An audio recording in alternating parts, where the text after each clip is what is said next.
Hey gang, Chris Holowicki coming at you with a new comic book review. And today we're going to be taking a look at The Superior Spider-Man Returns, which I believe is a one-shot. Down here in the corner, they have this 10 years logo.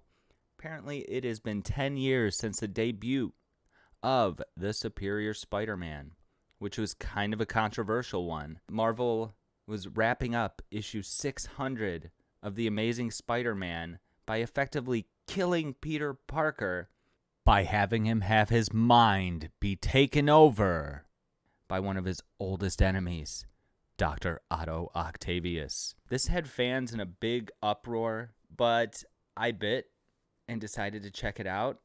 And I will say, straight up, that The Superior Spider-Man is one of my favorite comic book runs of all time. Something about it just really resonated with me. I couldn't wait to collect not only the main line Superior Spider-Man book, but all the side books he had coming out too. It's because I really enjoyed the character and what they did with it. The artwork looks really good here. Looks like they have the same people working on it as they did back in the day, and probably are still working on The Amazing Spider-Man right now. The Spider books have a really consistent look that I appreciate. I'm glad Marvel still does that. But yeah, I really enjoyed this, and I was excited to see that this came out. And I thought that since I'm trying to get back into comic books, mainstream from Marvel, the comic company that got me into reading comic books, this might be a good jumping on point. We have here modern day Dr. Otto Octavius in his own body. Some way they got Otto Octavius his body back, free from the disease he was dying from when he resorted to taking over Spider-Man's brain. And he's digging into the ruins of an exploded research center.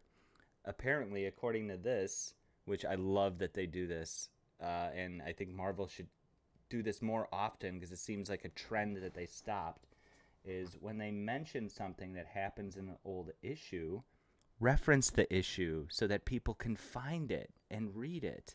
This is the same building as in the original Amazing Spider-Man 3, where an explosion fused Doc Ock's tentacles to his nervous system. It's also a place, apparently, during the Superior Spider-Man run, where Spider-Man set up a base of operations to try to accomplish what Doc Ock has been trying to do since the 60s. Create a miniature sun that could be a never-ending source of power. So here's like just a flashback, a rundown of how Doc ended up taking over Spider-Man's body. And you see here Doc Ock is having a flashback to when he was Spider-Man. Memories that are very faint to him, that he can't really recall. And he's trying to figure out what he did while he was Spider-Man to get as close as he did to making his miniature sun.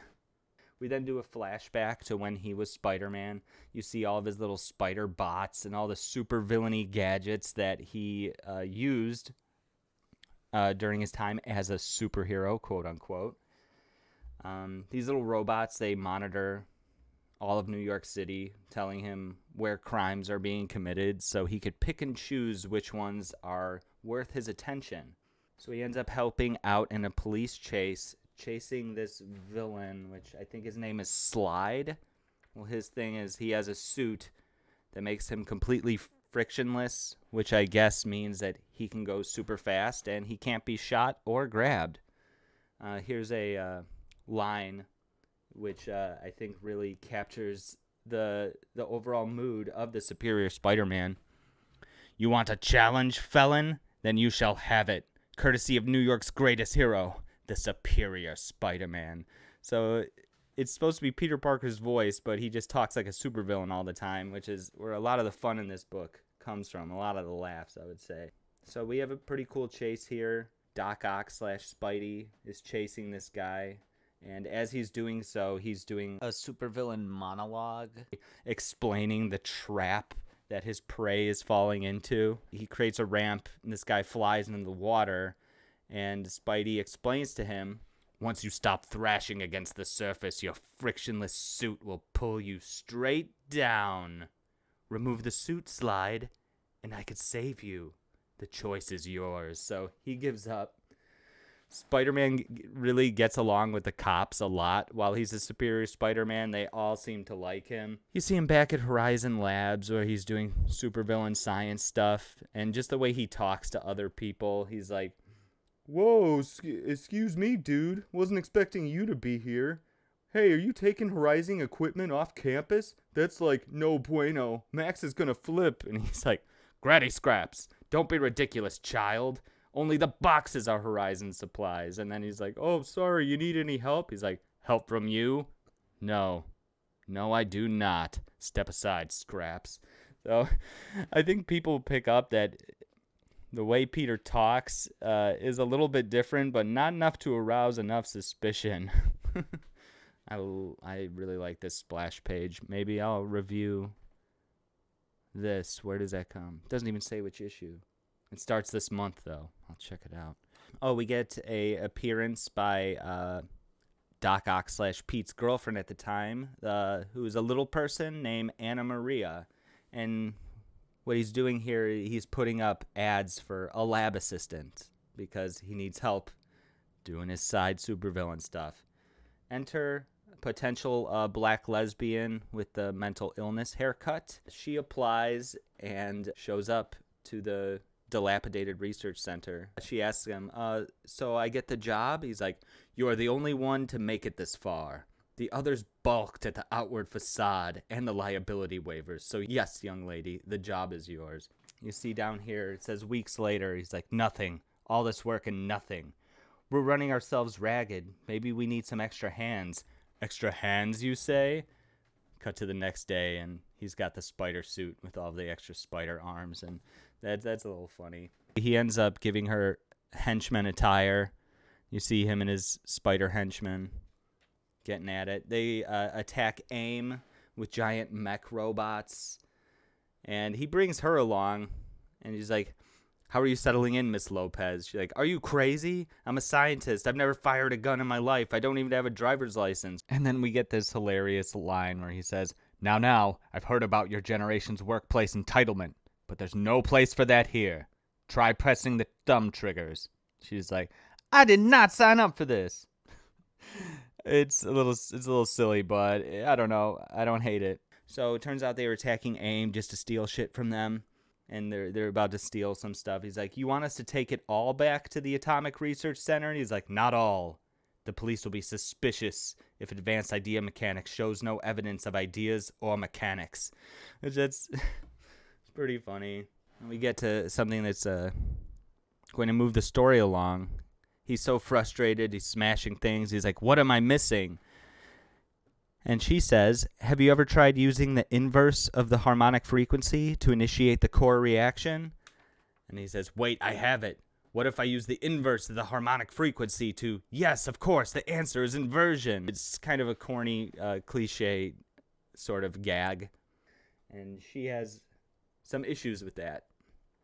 He's basically stealing her idea, which I was a little worried when it got to this part right here, because I'm just like, oh my god, I hope this Spider-Man book is not about mansplaining. But it isn't. Not exactly. Miss Lopez, all angry, decides that she is going to try the experiment herself.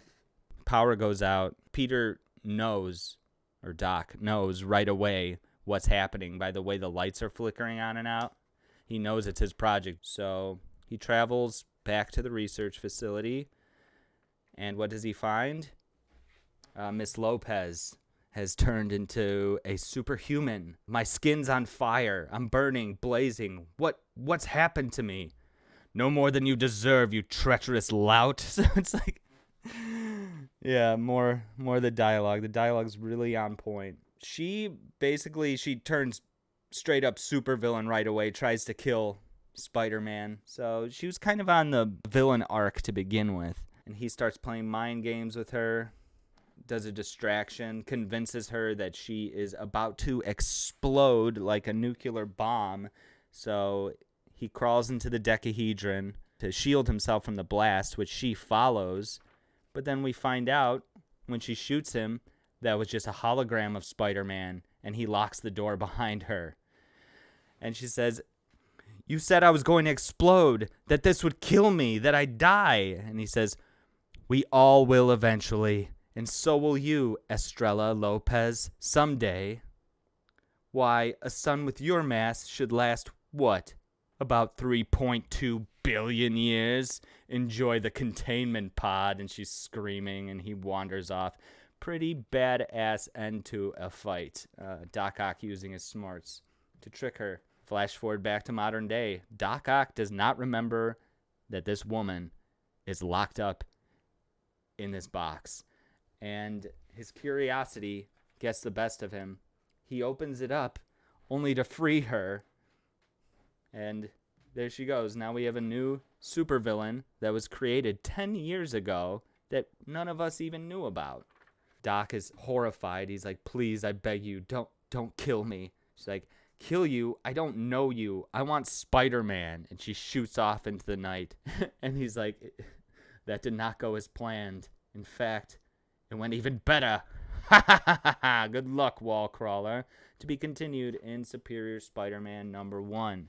Now, this is a pretty good start. I enjoyed the book. It was not woke, I would say, overall, which that's something you need to measure with anything Disney touches right now. But yeah, I liked it, and I am going to check out Superior Spider-Man #1, which I think it comes out in sale in a few days, so great. Yeah, I'm going to pick that up at the comic shop this Wednesday. Do I recommend this, though? And I gotta say, at $7 absolutely not.